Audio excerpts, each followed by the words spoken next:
After quite a few requests, I have finally decided to tackle this project.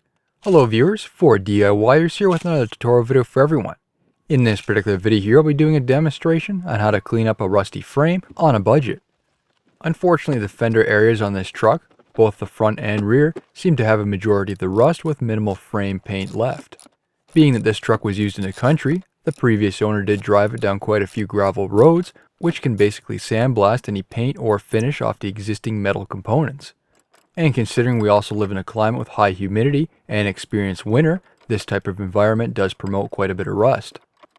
The upper control arms are being replaced, so this is a great opportunity to have this area redone. If you can remove the parts from the area you are fixing, it'll certainly make this job much easier and allow for a cleaner finish. I will eventually look into removing the steering knuckle and lower control arms when I have some time. You should start with washing the area down with a degreaser. A pressure washer would be best, but a hose will work too. I have already done this and gave the area a couple days to dry. This can help remove some of the loose scaling rust, dirt, and oily residue. The truck has been oil sprayed over the years, so the areas that wasn't directly exposed to flying debris from the road still has oil spray and paint left. As you can see on the right side of the frame, there is still an oil coating with paint in behind. So this means the steel is fairly clean with minimal rusting. There is a variety of power tools that can help with rust scale, but from what I found, a ball peen hammer can get similar results. Lightly hit the surface enough to break up the scale, but not hard enough where it may damage the surface of the frame. The scale must be removed. If you paint over top of this, the scale can trap in moisture or fall off, eventually going back to what you originally started with. The hammer not only allows you to remove the rust, but find soft areas. If the hammer goes through in a spot, well, of course that spot would need to be repaired correctly so the structure of the frame isn't jeopardized. A scraper can also be used to help remove any looser scale too. Unfortunately, you will need something to grind the rust off and expose the bare metal. For this, I'm using a heavy-duty air-powered surface sander made by OEM Tools, model number 24417 from Mobile Distributor Supply. This works great with smaller portable air compressors, is relatively quiet and compact, allowing you to get into those tight areas. This comes in a kit which includes 2 different sized backing pads, along with various abrasives. The abrasives include pads and sanding discs. First, I'll be starting out with a coarsest abrasive pad, which probably is between 80 to 120 grit. Always wear the proper safety protection, and considering it's incredibly dusty, I would recommend using a mask. As you can see, the frame is cleaning up quite nicely. The abrasive pads tend to get into those pitting areas better than compared to sandpaper. A majority of the rust must be cleaned off, otherwise it will come back and not allow the paint to adhere properly. Once satisfied, we can move up to sandpaper. The grit is about 220. The abrasive pads are easily changed when using this surface sander and is available in both 2 and 3 inch diameters, so you can work in a variety of areas. This surface sander even has 2 speeds, so if you're working with critical components, the lower speed allows you to be more careful. The sandpaper can scuff up the area quite nicely and smooth out any high spots. Then, I can switch up to 320 grit sandpaper. Blow the area off using an air gun. Unfortunately, there will be some rust pitting left, and this can be hard to remove. You can use a wire wheel attachment, but not everyone has that option.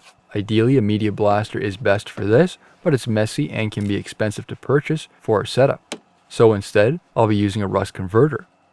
Give the area a good wipe down with a wax and grease remover. This will remove any contaminants such as any dust or grease left behind. Tape off the surrounding area. If you can remove any parts, this will make it easier. If not, then just tape around them. I am also placing some paper in behind against the engine area to prevent any overspray. If you are doing the same, make sure the engine is cold. I just picked up off the shelf rust converter from a local auto parts store.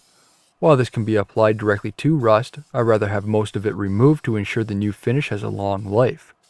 When using a product such as this, always read the instructions so you know exactly what the product requires.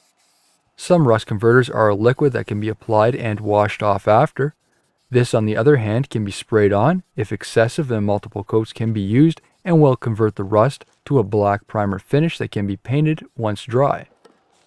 After a couple hours of drying, the frame can be finished up with paint. For my choice and what I've had great results with in harsh environments is Farm Equipment Implement Paint from your local farm equipment dealer. I have used this stuff on utility trailers, fuel tanks, mower decks, and other yard equipment with excellent durability. Mix the paint accordingly. It's not overly expensive. I've found a small amount does go a long ways, and it can be brushed on or thinned using their products and then sprayed through a gun. I'm applying this with a brush, however on a day like today, it's a little tough due to the heat and humidity. At the moment it's around 40 degrees Celsius, so if you can, this is best to be applied on a cooler day. If you have a softer brush, you'll get a smoother finish, but due to the rougher surface, the brush may not last as long. I don't recommend using a tar or rubberized coating as this can trap in moisture and then cause rusting in behind. The paint does have great coverage, and after the first coat was applied, I let it dry for 30 minutes and applied a second coat. The next day I reassembled the suspension. Unfortunately, with the extremely humid weather, it's still drying a little slower than it normally would. I would let the paint cure for a couple days before driving the vehicle. And as a final step, after a couple weeks, while this area is still clean, you can apply a rust-resisting coating such as an oil or wax spray. This will provide a layer of protection, having a preventative for future rust. Ensure you do give it a heavy coating, but not too much where it can run off. Depending on the coating, some may take a little while to dry while others remain wet. When using a oil or wax spray, make sure it doesn't get on the brakes and try to keep it away from the exhaust components. Also, if you are worried about the coating dripping on your driveway, then apply some cardboard or park your vehicle elsewhere for about a week. Unfortunately, this is a tube style frame, so there isn't an efficient method for removing rust inside that frame.